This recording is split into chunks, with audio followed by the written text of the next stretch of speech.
हीरालाल अपने गांव का सरपंच था। उसकी 2 बेटियां थीं, करिश्मा और रवीना। बड़ी बेटी करिश्मा हमेशा एक कमरे में बंद रहती थी। रवीना, तेरी बड़ी बहन चुड़ैल है क्या, जो हमेशा घर में बंद रहती है?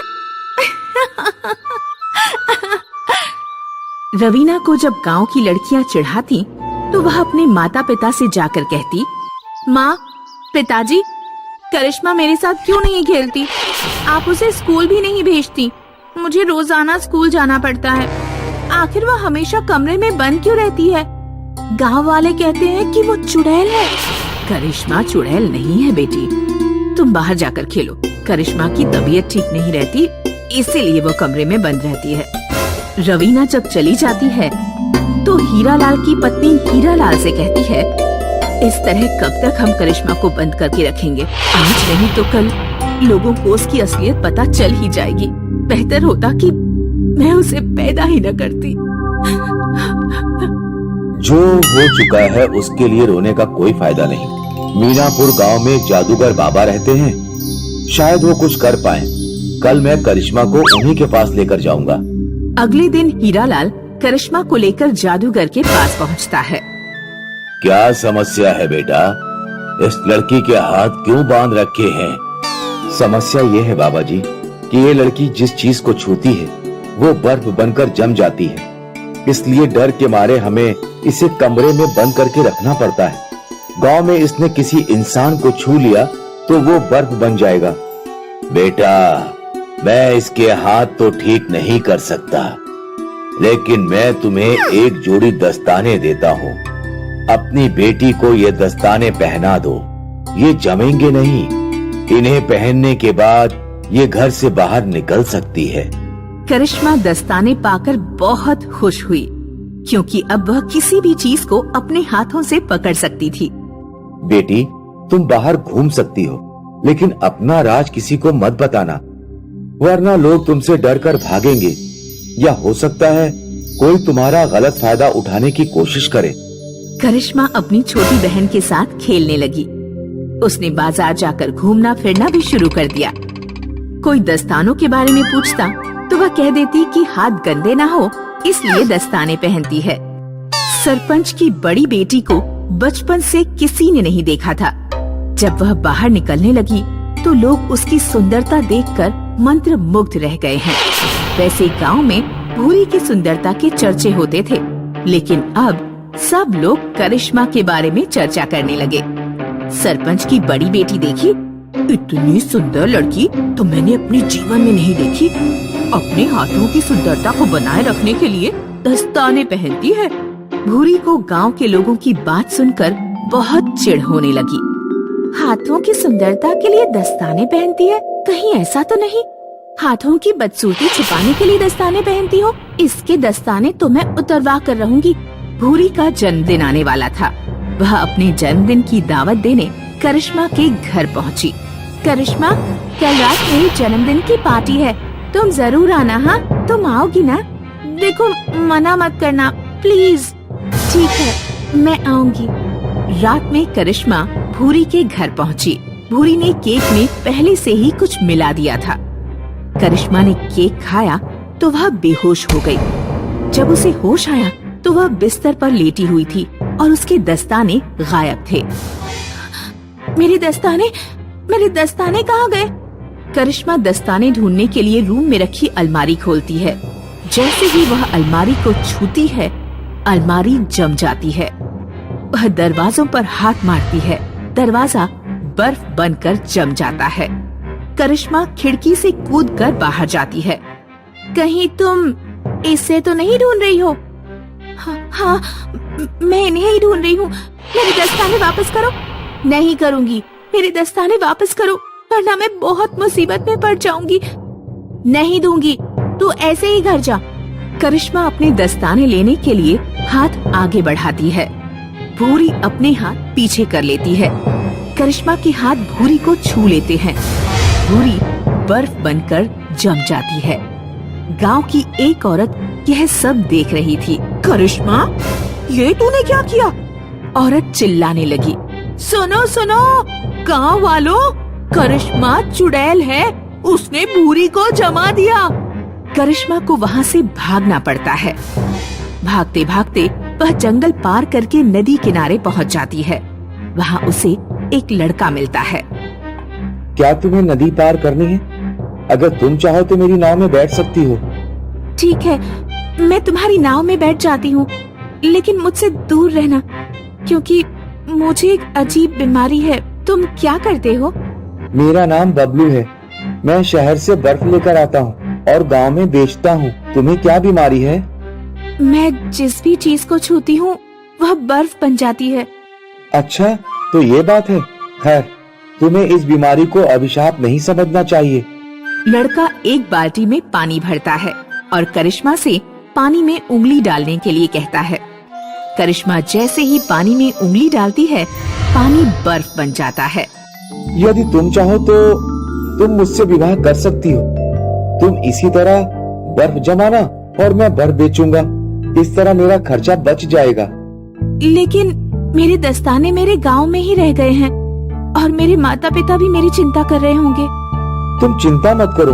तुम एक पत्र लिख दो, मैं वो तुम्हारे माता पिता तक पहुंचा दूंगा और तुम्हारे दस्ताने तुम्हारे गांव से वापस ले आऊंगा। करिश्मा एक पत्र में लिख देती है कि वह नदी किनारे एक गांव में सुरक्षित है और विवाह करने वाली है। बबलू पत्र ले जाकर उसके माता पिता को पहुंचा देता है। चलो, अच्छा हुआ, बेटी सही सलामत तो है। बबलू दस्ताने लेकर करिश्मा के पास लौट जाता है।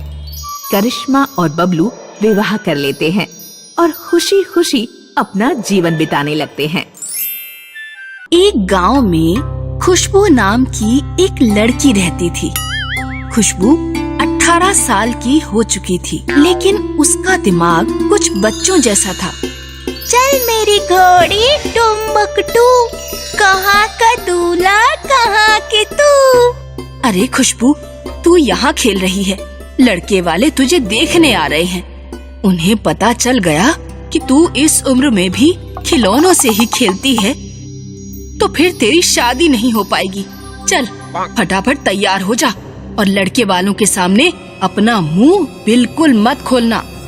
लड़के वाले खुशबू की सुंदरता देखकर उसे पसंद कर लेते हैं। उन्हें पता ही नहीं था कि खुशबू इतनी बड़ी होकर भी खिलौनों से खेलती है। खुशबू जब अपनी ससुराल पहुंचती है तो वो बैग में भरकर सारे खिलौने भी लेकर आती है। एक रात जब खुशबू के पति हिमांशु की रात में आँख खुली तो उसने देखा कि खुशबू खिलौना कार से खेल रही है। मेरी कार है सबसे तेज, चाहे कोई लगा ले रेस। खुशबू, ये क्या कर रही हो? मुझे अपने खिलौनों से प्यार है। हिमांशु उस रात तो खुशबू के खिलौने से खेलने की आदत पर ध्यान नहीं देता, लेकिन जब उसने देखा कि खुशबू रोजाना ही खिलौनों से खेल रही है तो एक रात वो खुशबू पर चिल्लाने लगा। ये क्या पागलपन है?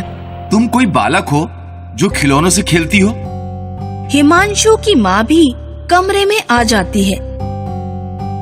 बेटा, इसने और इसकी माँ ने हमें धोखा दिया है। ये लड़की पागल है। दिन में भी मैं इसे खिलौनों के साथ ही खेलते देखती हूँ। मैं पागल नहीं हूँ और ना ही मेरे अंदर दिमाग कम है। ये खिलौने मेरे पिताजी ने दिलवाए थे। मैं अपने पिताजी से बहुत प्यार करती थी। ये खिलौने उनकी अंतिम निशानी है। मुझे नहीं चाहिए ऐसे खिलौनों से खेलने वाली बहू। हिमांशु और हिमांशु की माँ खुशबू को रात में ही घर से बाहर निकाल देते हैं। ले पकड़ अपना सामान और खिलौने, अब कभी मुझे अपनी शक्ल मत दिखाना। खुशबू बेचारी रोती हुई अपनी माँ के घर पहुँचती है। खुशबू की माँ बीमार थी और खटिया पर पड़ी हुई थी। अरे बेटी, तू इतनी रात में? मेरे ससुराल वालों ने मुझे घर से निकाल दिया माँ। तू चिंता मत कर बेटी। खुशबू की माँ को जोर जोर से खांसी आने लगती है और वो दम तोड़ देती है।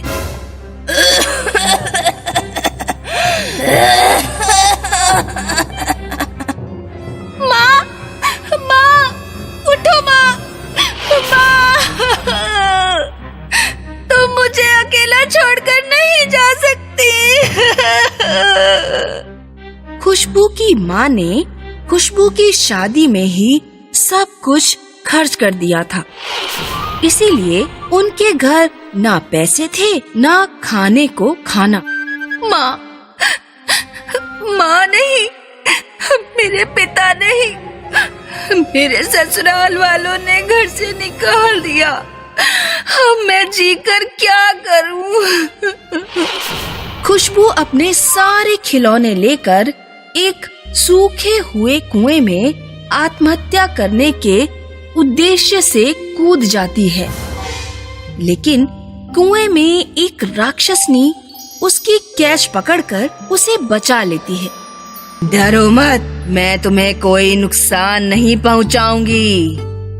मैं एक अच्छी राक्षसनी हूँ। तुम्हारी तरह और भी कई किस्मत के मारों ने इस कुएं में कूदकर आत्महत्या करने का प्रयास किया, लेकिन मैंने उन्हें बचाया।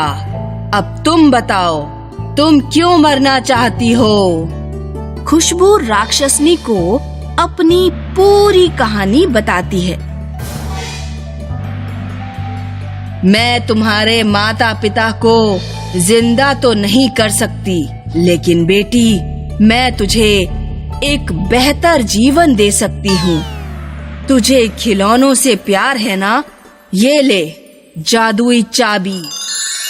ये चाबी तू जिस भी खिलौने में लगाकर घुमा देगी, वो खिलौना असलियत की चीज में बदल जाएगा।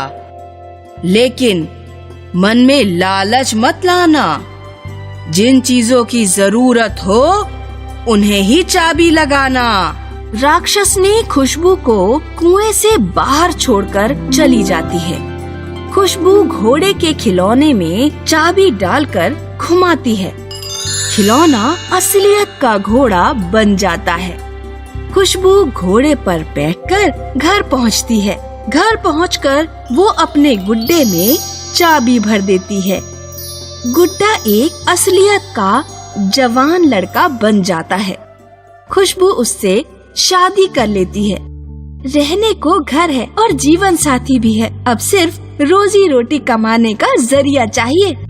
खुशबू अपने पति के साथ कुछ दिन खेतों में मजदूरी करती है। जब कुछ पैसे इकट्ठे हो जाते हैं तो वो एक खिलौनों की दुकान खोल लेती है। वो और उसका पति दुकान चलाने लगते हैं। उसका जीवन सुख से कट रहा था। उधर एक दिन खुशबू के पड़ोस में रहने वाली जमुना हिमांशु के घर पहुंची।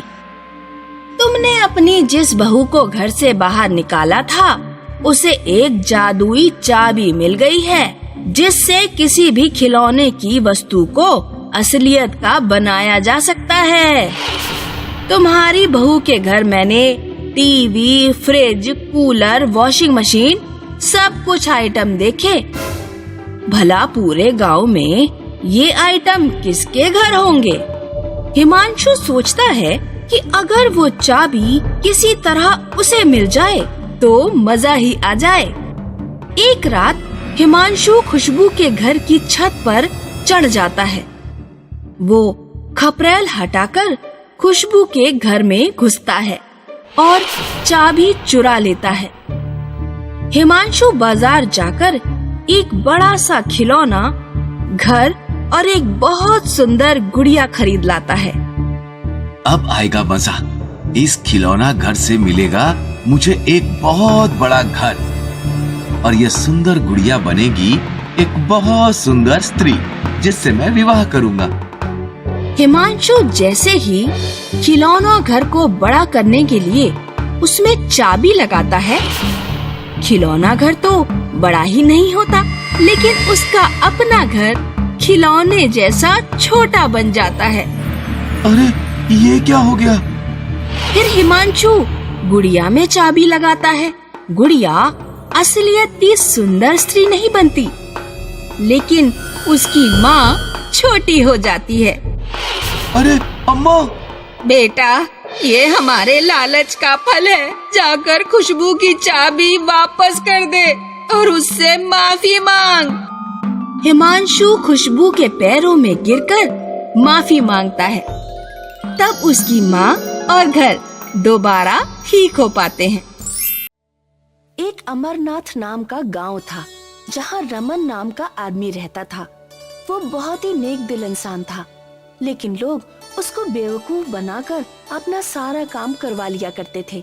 ऐसे ही एक दिन मोतीलाल, जो कि एक कंजूस सेठ था, वो रमन को बुलाकर कहता है, अरे ओ रमन, जरा इधर आ तो। जी मालिक, क्या हुआ?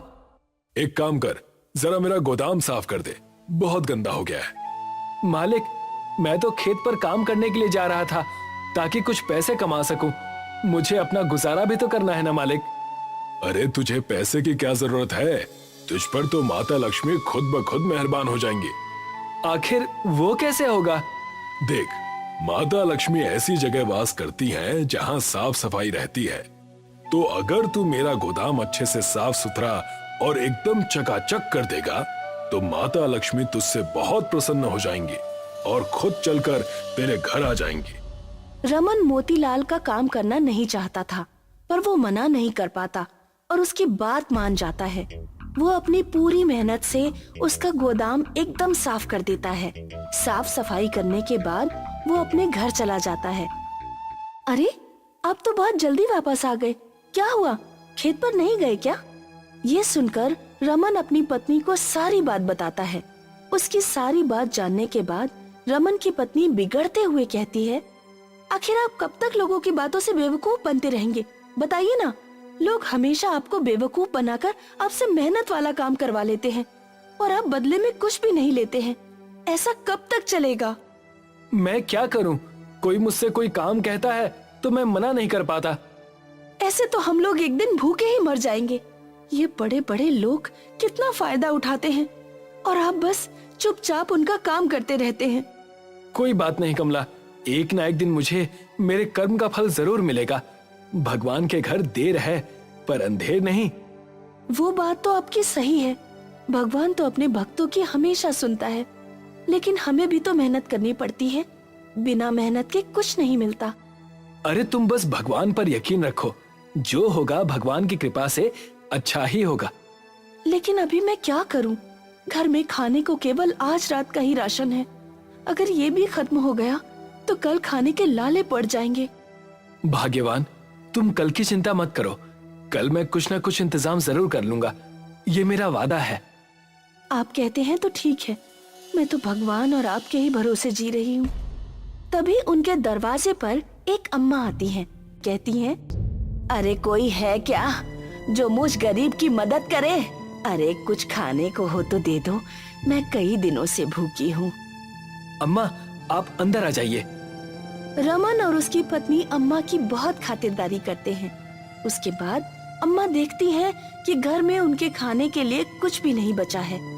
बेटा, तूने सब कुछ मुझे खिला दिया, अब तू और तेरी बीवी क्या खाएंगे? ये सुनकर रमन कहता है, कोई बात नहीं अम्मा, अतिथि तो भगवान समान होता है, तो पहले भगवान को भोजन कराना चाहिए। और वैसे भी हम तो कुछ भी खाकर काम चला लेंगे। आपका पेट भर गया, यही हमारे लिए बहुत है। तुम्हारी ऐसी सेवा भक्ति देखकर मैं तो बहुत प्रसन्न हो गई हूँ। आजकल भला कौन किसी भूखे को खाना खिलाता है? तुम लोग धन्य हो। तब एक रोशनी होती है और देखते ही देखते अम्मा अपने असली रूप में आ जाती हैं।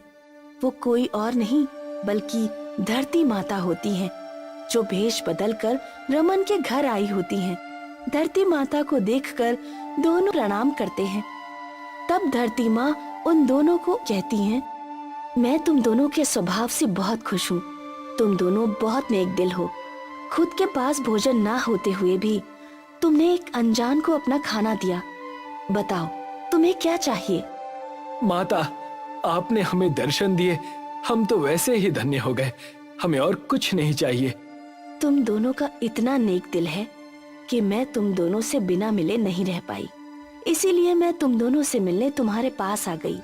तुम दोनों मुझे माँ मानते हो, तो बताओ मैं तुम दोनों के लिए क्या कर सकती हूँ। मैं तो एक मामूली सा इंसान हूँ।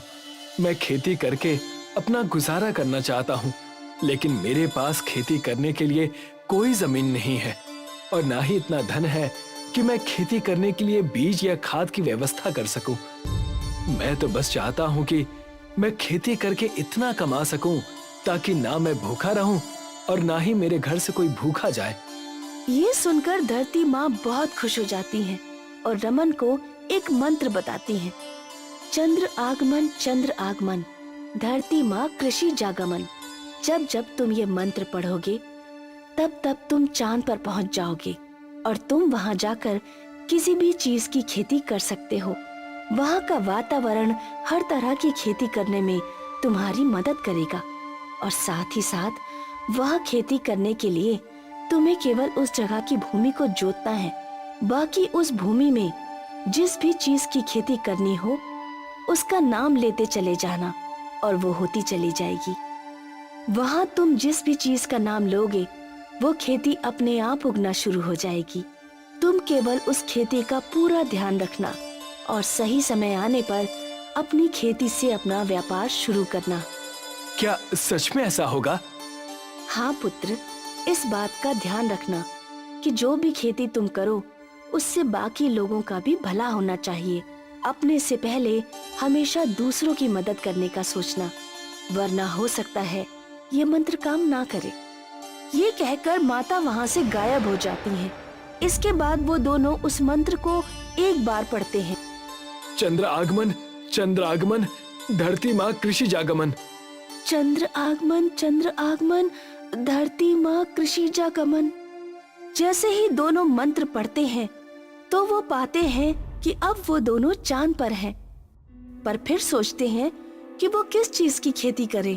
तो बहुत सोचने के बाद रमन कहता है, क्यों ना हम लोग सूरज की खेती करें, क्योंकि आज भी बहुत से गांव के लोग ऐसे हैं जो खेती करते हैं पर उनको ठीक प्रकार से सूरज की किरणें नहीं मिल पाती हैं, जिसके कारण उनकी फसलें खराब हो जाती हैं। आज भी ऐसे बहुत सारे गांव व शहर हैं जहां पर किसानों को बहुत दिक्कतों का सामना करना पड़ता है। तो अगर हम उनको सूरज बेच देंगे, अपनी फसलों को कई प्रकार का फायदा पहुंचा पाएंगे, जिससे उनकी फसलें बहुत अच्छी होंगी और इससे हमें भी मुनाफा होगा। ये तो बहुत ही अच्छा विचार है, हमें ऐसा ही करना चाहिए। तो ये सोचकर दोनों चांद पर सूरज की खेती करना शुरू कर देते हैं और थोड़े ही दिनों में उसमें बहुत सारे सूरज दिखाई देते हैं। धरती माँ ने जैसा कहा था वैसा ही हुआ है। देखो कितने सारे सूरज निकल आए हैं। वो लोग धरती पर आ जाते हैं और पूरे गांव में सबको बता देते हैं कि जिनको भी सूरज चाहिए वो कुछ पैसों में ही सूरज खरीद सकते हैं। इस पर गांव वाले हैरान हो जाते हैं और सूरज खरीदने के लिए तैयार हो जाते हैं। रमन, मैंने सुना है तुम सूरज बेच रहे हो। भला ऐसा भी कहीं होता है क्या? दिखाओ तो जरा। हाँ, अभी दिखाता हूँ। रमन उस गांव वाले को सूरज दिखाता है तो वो हैरान रह जाता है और कहता है, अरे बाप रे, ये तो सच में छोटा सा सूरज है। अब इस गांव में किसी को भी खेती करने में कोई दिक्कत नहीं होगी। हाँ, बिल्कुल सही कहा। अब किसी को भी खेती करने में कोई दिक्कत नहीं होगी, सूरज निकले या ना निकले। रमन के घर के बाहर बहुत सारे लोगों की भीड़ इकट्ठा हो जाती है। रमन सभी लोगों को सूरज बांट रहा होता है और सभी लोग सूरज ले जाकर अपने खेतों में लगा रहे होते हैं, जिससे उनकी फसलों को अच्छी तरह से प्रकाश मिल रहा होता है। उनकी फसलें अच्छी होने लगती हैं। हमने तो कभी नहीं सोचा था कि रमन इतना समझदारी वाला काम कर सकता है। रमन ने तो हम सबको भौचक्का कर दिया। इधर रमन काफी मशहूर और अमीर हो जाता है। उसके पास बहुत सारा धन होता है। अब ये सब मोतीलाल को भी पता चलता है। मोतीलाल ये सब देखकर बहुत जलने लगता है। ये 2 कौड़ी के रमन ने ऐसा कौन सा काम किया है जो इतना मशहूर और अमीर हो गया? इसके यहाँ किसी को भेजकर पता लगाना होगा। वो अपने एक आदमी को रमन के यहाँ नौकरी पर लगवा देता है। उसका आदमी देखता है कि रमन कैसे एक मंत्र पढ़ के चांद पर चला जाता है और वहाँ बहुत सारे सूरज लेकर वापस आ जाता है। मोतीलाल ये सब देख के समझ जाता है कि ये सब एक मंत्र के कारण हो रहा है। अगर ये मंत्र मुझे पता चल जाए तो मैं भी चांद पर जाकर सूरज की खेती के साथ और अनेक खेती कर सकूंगा, जिसके बाद मैं रमन से कहीं ज्यादा मुनाफा कमा सकूंगा और बहुत अमीर हो जाऊंगा। इस 2 कौड़ी के रमन को कोई हक नहीं है इतना अमीर होने का। मोतीलाल ये सब सोच करके रमन के घर के बाहर चुपचाप देख रहा होता है कि रमन कौन सा मंत्र पढ़ रहा है। देर रात रमन एक बार फिर मंत्र पढ़कर चांद पर जाता है, लेकिन इस बार ये मंत्र मोतीलाल भी सुन लेता है। अच्छा, तो एक मंत्र के चलते इतना उड़ रहा है रमन। अब मैं भी चांद पर जाऊंगा और इससे ज्यादा मशहूर और अमीर होकर दिखाऊंगा। मोतीलाल वही मंत्र पढ़ता है जिससे वो भी चांद पर पहुंच जाता है और वो देखता है कि उसके आसपास बहुत सारे सूरज की खेती हो रही है। अब मैं हीरे की खेती करूंगा और रमन से कहीं ज्यादा अमीर बन जाऊंगा। मोतीलाल एक अलग सी जगह ढूंढता है। उस जगह जाकर वो हीरे की खेती करना शुरू कर देता है। फिर आखिरकार कई दिनों की मेहनत के बाद वहाँ पर हीरो का खेत बहुत बढ़िया हो जाता है। अपने हीरो की फसल को लहलहाता देखकर मोतीलाल मन ही मन बहुत खुश हो रहा होता है। अरे वाह, अब तो मेरे पास हीरो का खेत हो गया। अब देखो मैं कितना अमीर हो गया। मैं दुनिया में जो चाहूँ वो खरीद सकता हूँ। चलो अब धरती पर चलकर इसे लोगों को बेचने के लिए कहीं घूमता हूँ। इतना कहकर मोतीलाल वो मंत्र पढ़ता है, पर वो मंत्र कुछ भी काम नहीं करता। ये देख के मोतीलाल बहुत डर जाता है। अरे ये क्या हो रहा है? ये मंत्र काम क्यों नहीं कर रहा है? ऐसे तो मैं यहीं चांद पर फंसा रह जाऊंगा। चांद पर मोतीलाल को सबक मिल चुका था कि आधी अधूरी जानकारी कितनी खतरनाक हो सकती है, लेकिन अब वो कर भी क्या सकता था। वो रोने लगता है। तभी अचानक से चांद पर धरती माता को देख के मोतीलाल उनके पैरों में गिर जाता है। तब धरती माँ उससे कहती हैं, ये तुम्हारा लालच है जिसने तुम्हें यहाँ चांद पर फंसा दिया है। अगर तुमने लालच नहीं किया होता तो तुम अभी आराम से अपने घर पर बैठे होते। माता, मुझे क्षमा कर दीजिए। मुझे नहीं पता था कि मेरा लालच मुझे यहाँ पर लाकर फंसा देगा, और मैं आज के बाद कभी भी लालच नहीं करूँगा। हमेशा लोगों की मदद करूँगा। धरती माँ उसकी बातों को मान लेती हैं और उसे माफ कर देती हैं। वो उसे धरती पर वापस ले आती हैं। मोतीलाल रमन के पास जाकर अपने किए की माफी मांगता है। रमन उसे माफ कर देता है। उसके बाद दोनों मिलकर गरीब लोगों के लिए खेती करना आसान बनाने की कोशिश करने लगते हैं। उनके गांव का बहुत अच्छे से विकास होने लगता है और अमरनाथ धीरे धीरे बहुत प्रसिद्ध हो जाता है। सीताराम गांव में आलू टिक्की और गोलगप्पे बेचता था। उसकी आलू टिक्की और गोलगप्पे दूर दूर तक फेमस थे। आइए आइए, गरम गरम आलू टिक्की और ठंडे ठंडे गोलगप्पों का मजा लीजिए। आइए आइए। सीताराम के 2 बेटे थे, मालू और चमन। मालू जहाँ मेहनती और ईमानदार था, वही चमन आलसी और चालाक था। मालू और चमन, बाजार चले जाओ। आलू की बोरी और बतासे खरीद कर ले आना। पिताजी, आज मेरा पेट ठीक नहीं है। पेट में बहुत दर्द हो रहा है। मालू, तू बाजार जा और सामान खरीद कर ले आ। कुछ साल बाद जब सीताराम बूढ़ा और बीमार हो गया तो कारोबार के बंटवारे की बात आई। सीताराम ने आलू टिक्की का कारोबार मालू को सौंप दिया और गोलगप्पे का कारोबार चमन को सौंप दिया। मालू और चमन, मेरे लिए तुम दोनों एक समान हो, इसलिए मैंने कारोबार के बंटवारे में कोई भेदभाव नहीं किया है।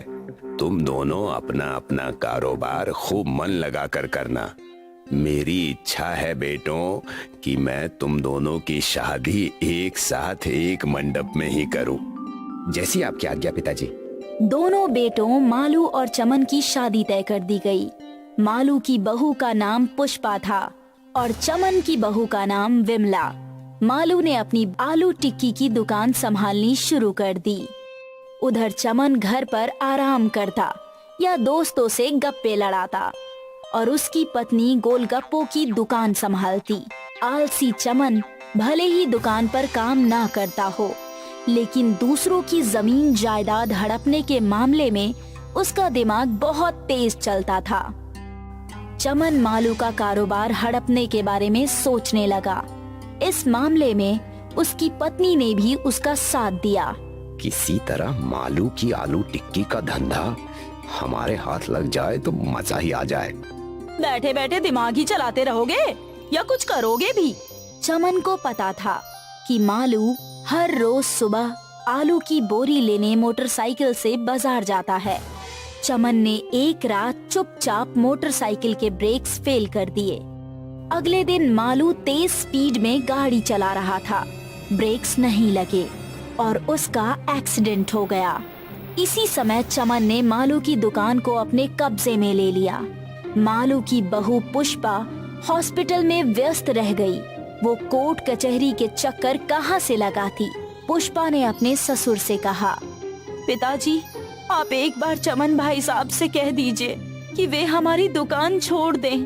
मैं हॉस्पिटल में अपने पति को संभालूं या चमन भाई साहब पर केस ठोककर कोर्ट कचहरी के चक्कर लगाऊं। मालू के इलाज के लिए डॉक्टर ने 1 लाख रुपए मांगे हैं। मैं उनका इंतजाम नहीं कर पा रही हूँ। चमन मेरी एक नहीं सुनता बेटी। मैंने उसे बहुत समझाया पर वो मेरे हाथ से निकल चुका है। लेकिन उसे अपने बुरे कर्मों का फल कभी न कभी जरूर चुकाना होगा। तो पिताजी मैं तो इस तरह सड़क पर आ जाऊंगी। आज चमन भाई साहब ने दुकान छीनी है, कल वो हमारा घर भी छीन लेंगे। दरवाजा बंद करो बहू, मैं तुम्हें एक गुप्त जानकारी देना चाहता हूँ। बहू ने दरवाजा बंद किया। तब सीताराम ने उससे कहा, मेरे पास एक 5 बीघे का खेत है। ये खेत मैंने ऐसे ही समय के लिए बचा कर रखा था। मैंने अपनी वसीयत में वो 5 बीघा खेत तुम्हारे नाम कर दिया है। तुम चाहो तो वहीं पर झोपड़ी डालकर भी रह सकती हो। सीताराम ने पुष्पा बहू को खेत का पता बता दिया। ये एक गोभी का खेत था। चमन को कुछ पता ना लगे, इसलिए पुष्पा चुपचाप ही कुछ सामान लेकर खेत पर चली गई। पुष्पा बहुत मेहनत से गोभी की फसल उगाने लगी। बाकी समय हॉस्पिटल में जाकर अपने पति की देखभाल करती। वैसे तो पुष्पा के खेत की गोभी शहर की मंडी में जाती थी और फिर लोगों के पास जाती थी, लेकिन धीरे धीरे शहर से लोग सीधे गोभी लेने पुष्पा के पास आने लगे। बहन जी, आपके खेत की गोभी बहुत स्वादिष्ट बनती है। मुझे 5 किलो गोभी दे दीजिए। 10 किलो गोभी मुझे भी चाहिए और 10 किलो कल लेने आऊंगा। तैयार रखिएगा। शहर से आए लोगों की वजह से पुष्पा की अच्छी कमाई होने लगी। अगर इसी तरह कमाई होती रही तो मैं 1 लाख रुपए इकट्ठे कर लूंगी, फिर मेरे पति का इलाज हो जाएगा। एक दिन पुष्पा जब सुबह सुबह अपने खेत पर गई तो वहाँ एक विशाल राक्षस मौजूद था। मैं चंद्रमा से आया हूँ। सुना है तुम्हारी गोभी बहुत स्वादिष्ट होती है। तुम मुझे और मेरे भाइयों को गोभी बनाकर खिलाओ। मेरे पास तुम्हें गोभी बनाकर खिलाने का टाइम नहीं है, यहाँ से चले जाओ। मैं जो ऑर्डर देता हूँ उसे पूरा करना होता है। राक्षस ने पुष्पा के खेत की 10 किलो गोभी और पुष्पा को उठाया और उड़ाकर चंद्रमा पर ले गया। पुष्पा ने देखा चंद्रमा पर और भी राक्षस मौजूद है। जल्दी से गोभी की सब्जी और पूड़ियाँ बनाओ। जितनी जल्दी अपना काम खत्म कर लोगी उतनी जल्दी मैं तुम्हें पृथ्वी पर छोड़ आऊंगा। तुम समझते क्यों नहीं? पृथ्वी पर मेरे पति बीमार हैं। ज्यादा बकबक मत करो, जल्दी से ऑर्डर पूरा करो। पुष्पा ने मजबूरी में गोभी की सब्जी और पूरियां तैयार की। राक्षसों ने खूब छक कर खाया। वाह बेटी पुष्पा, मजा आ गया। तेरी गोभी वाकई बहुत स्वादिष्ट है। हम राक्षस लोग मिलकर तुझे कुछ देना चाहते हैं। राक्षसों ने पुष्पा को एक जादुई दीवार और चांद पर जमीन का एक टुकड़ा दिया। इस दीवार में घुसकर तुम चांद पर जा सकती हो। चांद पर हमने तुम्हें जमीन दी है, तुम उस जमीन पर खेती कर सकती हो। हमारे पास ढेर सारा सोना भी है, तुम चाहो तो सोना ले जा सकती हो। पुष्पा ने सोना लेने से इनकार कर दिया। मैं सिर्फ अपनी मेहनत की कमाई खाती हूँ। राक्षस पुष्पा की ईमानदारी देखकर बहुत खुश हुए। राक्षस द्वारा दी गई दीवार का प्रयोग करके पुष्पा अपने घर लौट आई। घर आकर उसे पता लगा कि चमन ने उसके गोभी के खेत पर भी कब्जा कर लिया है। तुझे क्या लगता था पुष्पा कि तू खेत को मुझसे छुपा लेगी? मेरे कान बहुत दूर की सुन लेते हैं। जब गोभी का खेत भी छिन गया तो पुष्पा निराश नहीं हुई और ना ही कोर्ट कचहरी गई, क्योंकि उसके पास चांद पर खेत था। पुष्पा जादुई दीवार से रोजाना चांद पर जाती और खेत में गोभी उगाती। पुष्पा ने 1 लाख रुपए इकट्ठे कर लिए और अपने पति मालू का इलाज करा लिया। लेकिन किसी तरह चमन को पुष्पा की जादुई दीवार और चांद पर खेती के बारे में पता लग गया। चांद पर खेती? मैं भी चांद पर जरूर जाऊंगा और ढेर सारी जमीन पर खेती करके खूब सारे पैसे कमाऊंगा। एक रात जब पुष्पा के घर पर सब लोग सो रहे थे तो चमन पुष्पा के कमरे में घुस गया और जादुई दीवार से चांद पर पहुंच गया। उस समय सारे राक्षस सो रहे थे और राक्षसों के पास ढेर सारा सोना पड़ा हुआ था। सोने को देखकर चमन के मन में लालच आ गया। उसने बोरियों में सोना भरा और ले जाने लगा, लेकिन तभी राक्षसों का सरदार जाग गया। अरे भाइयों उठो, ये आदमी हमारा सोना चुराने आया है। मुझे माफ कर दो, मैं ये सोना यहीं रख देता हूँ। तुझे माफी नहीं मिलेगी। तूने पुष्पा पर खूब अत्याचार किए हैं, मैं तुझे कुत्ता बना दूंगा। राक्षसों ने चमन को एक कुत्ता बना दिया और पृथ्वी पर छोड़ दिया। चमन कुत्ते के रूप में जब घर पहुंचा तो उसकी बीवी ने उसे डंडा मारकर घर से बाहर भगा दिया।